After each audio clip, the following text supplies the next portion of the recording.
Bonsoir Jean-Pierre Mercier, merci d'être avec nous, syndicaliste CGT, le groupe PSA, Peugeot, Citroën. Bonsoir Agnès Verdier-Molinier, directrice de l'IFRAP, Fondation pour la recherche sur les administrations et les politiques publiques. Dans un instant, nous parlerons mobilisation sociale, mais avant tout, un mot sur cet examen du projet de loi antiterroriste qui commence à l'Assemblée nationale. La CGT d'ailleurs a appelé à ce qu'il y ait une réflexion autour de ce projet de loi et à repousser la pérennisation de ces mesures d'état d'urgence dans la loi, dans le droit commun.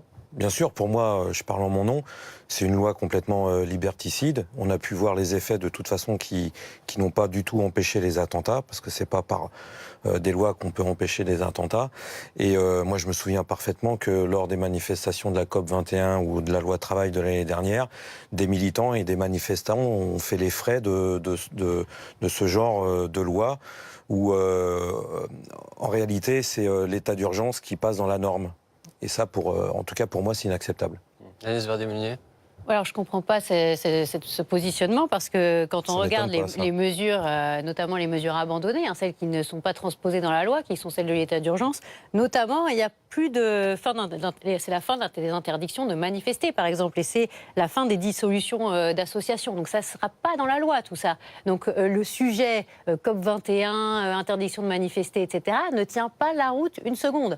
En revanche, l'idée de protéger la population, parce qu'on est encore dans une situation où il y a des menaces terroristes, où il y a des menaces d'attentats, il y a la question des assignations, qui sont plus des assignations à résidence, mais des assignations dans la commune. Donc c'est pas exactement la même chose que sous l'état d'urgence. Il y a la question de la fermeture des lieux de culte qui sont en lien avec le terrorisme. Il faut vraiment qu'il y ait un lien avéré avec le terrorisme pour qu'il y ait une fermeture des lieux de culte. Donc, je ne vois pas où est le problème par rapport à tout ça, et notamment sur les questions de manifestation. Vraiment, je crois que ça passe à côté. Écoutez, ça m'étonne pas que vous n'êtes pas d'accord avec moi. Je suis plutôt content d'ailleurs. Mais si vous voyez pas le problème, c'est dommage pour vous. C'est encore une fois une loi complètement liberticide où on passe dans le droit commun des règles. Ça va être la philosophie de la suspicion. C'est l'arbitraire. Ça peut être l'arbitraire constant. Et excusez-moi, de toute façon, c'est pas comme ça qu'on pourra lutter contre le terrorisme. Vous savez, les vraies causes du terrorisme. C'est si la France, si l'armée française arrêtait de faire la guerre en Irak, de faire la guerre en Afghanistan et de faire la guerre aux quatre coins du monde pour protéger les intérêts des grands groupes patronaux aujourd'hui en France. Voilà, je peux pas vous dire autrement. Mais je ne crois pas que ce soit le sujet. Ah bon, c'est pas le sujet. Notamment parce que là, on parle de lutte contre la radicalisation. On ne parle pas de la France. C'est parce que vous ne voulez pas voir le problème. Vous voulez absolument pas voir le problème. La vraie question, c'est de protéger la population française, de protéger du risque d'attentat.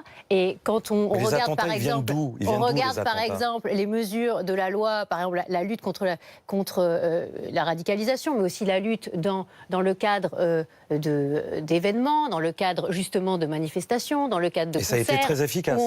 Jusqu'à maintenant, ça a été très efficace. Vous voyez, il y a eu quand même beaucoup d'attentats qui ont été déjoués ces derniers mois. Donc vous ne pouvez pas dire le contraire.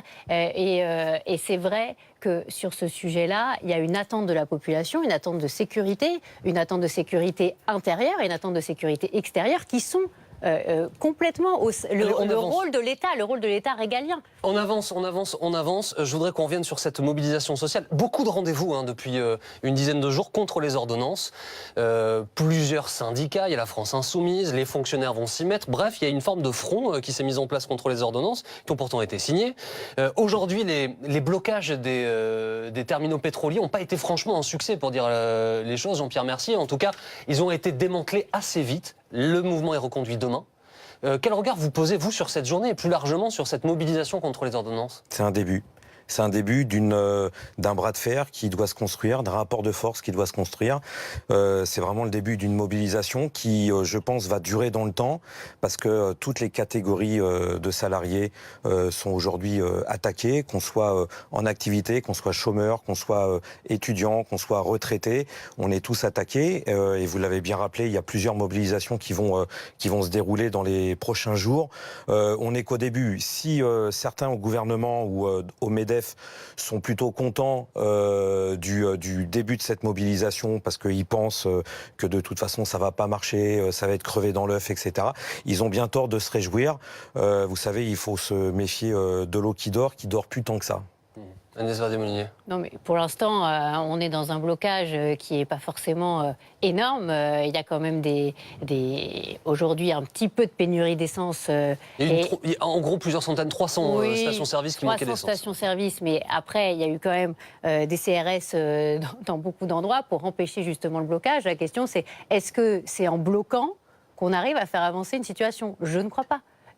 Ces derniers temps, on a eu la concertation avec les syndicats, il y a eu beaucoup de compromis et notamment, moi je trouve que les ordonnances aujourd'hui ne vont pas assez loin et auraient dû aller plus loin si on voulait vraiment débloquer l'emploi, parce que c'est ça le sujet numéro 1, c'est la lutte contre le chômage. C'est donc permettre de faire des réformes qui permettent de créer plus d'emplois. Alors l'idée de bloquer la France pour empêcher de faire des réformes qui permettent de créer plus d'emplois, je ne vois pas quel est l'intérêt pour les Français. Il y aurait une réunion jeudi avec la ministre du Transport. Les empêcher d'aller travailler, les empêcher de circuler, les empêcher de remplir le réservoir de leur voiture, tout ça, pourquoi ?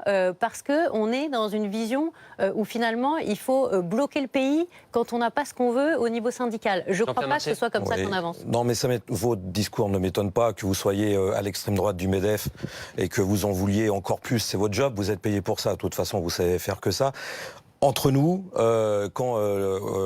ici même et aussi chez vos confrères, j'ai eu l'occasion de débattre contre M. Langsat, qui est vice-président du MEDEF, qui nous disait absolument tranquillement, c'était avec M. Truchot, de toute façon avec les ordonnances, avec la loi travail, il ne faut pas s'attendre à une vague d'embauche.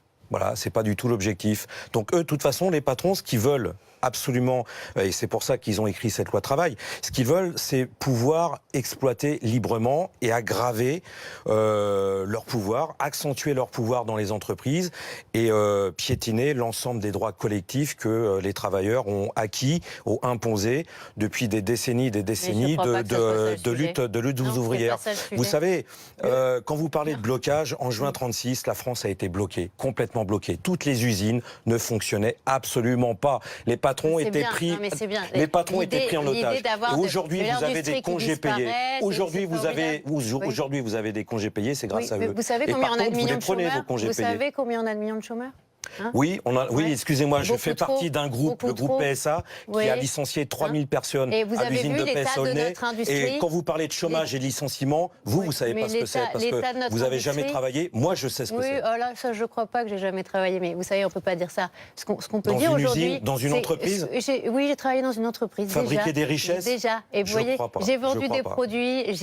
Vous avez vendu des produits, c'est bien. Et oui, et vous voyez... Non, mais c'est le sujet du travail, c'est le sujet le plus important. C'est-à-dire revaloriser le travail en France, arriver à augmenter le temps de travail, parce que c'est quand même le sujet tabou que vous ne voulez pas mettre sur la table, peut-être. Mais on le met sur la table. Venez demain matin avec moi à l'usine de PSA Poissy, travailler à la chaîne, et dites aux ouvriers qu'au lieu de travailler 7 heures, il faut qu'ils travaillent 9 heures avec des salaires bloqués. La compétitivité de notre pays, c'est comme ça qu'on recrée de la richesse, c'est comme ça qu'on embauche, c'est comme ça qu'on résoudra le problème entrepreneurial de la France. Parce que c'est ça la question. Sur la richesse qui est créée, mais vous rigolez. Aujourd'hui, les entreprises du CAC 40, elles croulent sous les milliards. Elles ont pratiquement jamais été aussi riches. On n'a jamais eu autant un chômage de masse. Ça veut dire quoi ? Ça veut dire que quand les entreprises, Terminez Jean-Pierre, merci. Ça veut dire que les entreprises qui font des bénéfices, elles licencient, elles suppriment des emplois. C'est comme ça qu'elles font des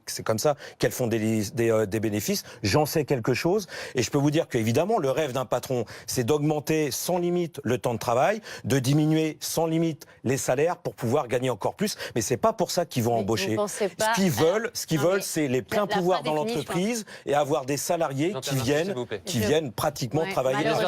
Malheureusement, vous avez une vision très caricaturale du patron. Je pense qu'il y a beaucoup d'entreprises qui n'aimeraient qu'une chose, c'est pouvoir embaucher en France dans des conditions à la fois de réglementation, de droit du travail, de charges administratives, de fiscalité, de coût du travail aussi qui soit facilité. Et aujourd'hui, c'est le contraire, parce qu'on a un modèle social qui est trop cher, on a des dépenses publiques qui sont trop lourdes, et à la fin, on a une situation où on crée de la précarité, du chômage, et c'est ça que vous voulez ? Non, c'est pas ça. Donc il faut changer de système, il faut changer de modèle. Et à un moment, il faut se poser la question de manière cohérente, comment on fait pour faire évoluer la France et non pas la faire finalement chuter encore plus. Ce que vous dites Jean-Pierre Mercier, c'est que les richesses sont là, Agnès Verdier-Meunier. Ce qu'il vous dit, c'est que la réalité, c'est que les entreprises du CAC 40, notamment, elles vont faire des bénéfices à l'étranger, dans la plupart des cas. Mais bien sûr que oui. Mais bien sûr que oui. Elles se développent, évidemment, avec des arguments qui sont complètement, qui sont honteux de votre part. Mais vous le savez bien. Mais bien sûr que non. Excusez-moi, alors que notre intérêt à tous, c'est qu'on développe le plus possible nos entreprises sur le territoire français. En revanche, j'aime bien la proposition de Jean-Pierre Mercier. Moi, je vous propose d'y aller vraiment chez PSA. Demain matin, 5h30. Peut-être pas demain matin, enfin vous organisez, mais on enverra une caméra pour vous suivre, Agnès Verdier-Meunier, et on verra. Je vous conseille 30 secondes, madame. S'il vous plaît, on est en retard.